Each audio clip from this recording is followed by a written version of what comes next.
Let's assume you're in a room in a building. Maybe it's a fantastic room and it has windows and a comfy chair and snacks, but what happens if you get curious about the building itself? You really need to go outside and turn around and see where you've been and see the stunning architecture. I feel that way about Tasmania. I've been here for a little over a few weeks and living in a distillery at the southern tip of Tasmania. As a writer in residence, my job is to go around the world and stay at distilleries for weeks at a time and to write about the people and the places and the stories that I find because distilleries are a great reflection of the culture and the land and the atmosphere.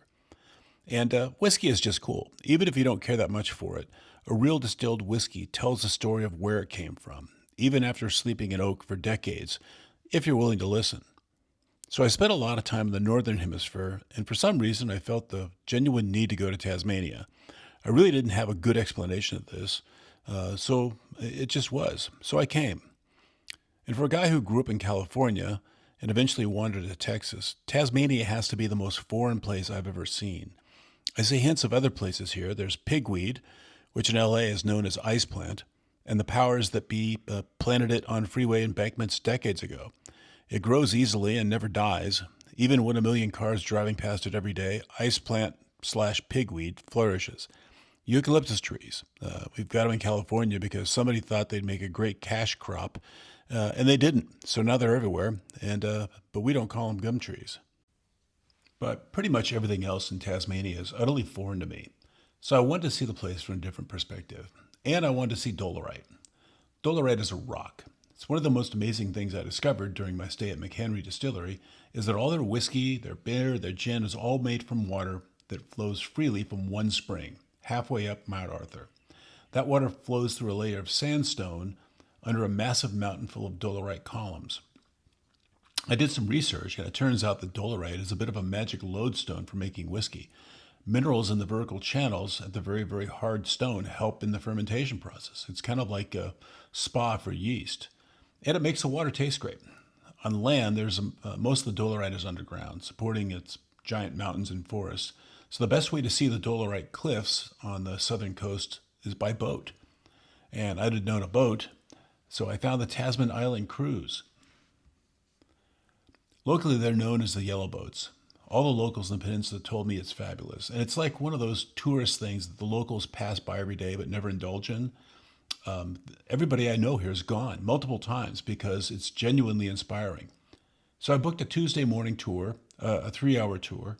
I didn't see the professor or a Hollywood movie star, but it was 3 hours. And what a 3 hours. It was all very well organized. We meet at their offices in Port Arthur, just a few minutes away from the historic site and the McHenry Distillery. Everybody checked in. You go next door. You get breakfast at the coffee shop. Pick up a big red waterproof parka. Get on a nicely appointed bus and ride with my other adventurers a 20-minute or so ride past the cliffs and the beaches and the forests to the docks. Once at the docks, we all got on the boats, and they're really beautiful boats. You know, I know doodly squat about boats, so I'll wander through a bit of a description. From the side, the roof reminded me of the Monkeys mobile. Go look that up if you've never seen the Monkeys. It had maybe 30 or 40 seats with seat belts, and the seat belts told me we're going to go fast. But from the side, it looked like one giant high-speed, aggressively haunched river raft. Inside was sturdy as a tank and comfortable, and everybody had a seat, a seat belt, and a view of the whole universe. Captain Tom, that was his real name, it's too bad he wasn't a major, was great. He'd done this so many times before. He made jokes and had to remind everyone to put their phones down and listen to the safety briefing like a man who's had to manage a box of hungry puppies. We left the harbor at Eagle Hawk Neck, and before long we were looking back at Tasmania. The first stop is known as, and I didn't catch it then, but it was called Tasman Arch, and it's dramatic. It's a long, flat shelf of sedimentary rock and huge arches, open sea caves and crystal clear water. The water is flowing in and out of these giant caves, and the boat got so close to the inside of the cathedral-sized arch, the back 100 meters or so in, open to the sky and the trees and the view. It's hard to fathom how many thousands or millions of patient years it took to create this masterpiece, and that was just the first stop. Tasmania truly is full of drama. From Port Arthur, you can drive 30 kilometers, and the scenery and weather will change dramatically. You go from dense forest to open rangeland to rolling hills and sunny, dry weather. Down here in the peninsula, it's drama all the time, and the greatest drama is from the sea. The layer of softer, sedimentary rock cliffs, the sea crashing against rocks at the bottom with fat, happy seals lounging around. Suddenly, they eventually give way to the Dolomite as we started heading a little further east. The massive columns, the flying buttresses of nature, jut straight out of the sea as high as 300 meters. It's just insane to see this long, thin fingers of rock that just defy gravity and nature itself to reach heights that most rock could only dream of. There's a great thing about very hard rock.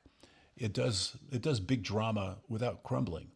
The faces of the rock look, and I know it seems silly to say, like the fake rock at Disneyland.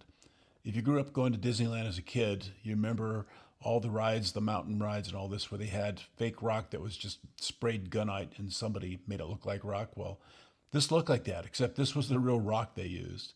Random surface textures and fissures, and some builder studied that and used it on the Raiders of the Lost Ark. Except this was real.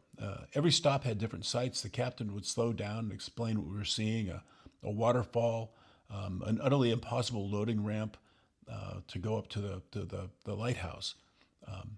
The mind reels at the structure clinging to the side of the rock that was a staging area for bringing materials up the mountain to the lighthouse, and the unimaginable structure itself. The stories of the lightkeepers who lived there, towering over the Tasman Sea, and what was great, the 17 children that were born up there during its habitation.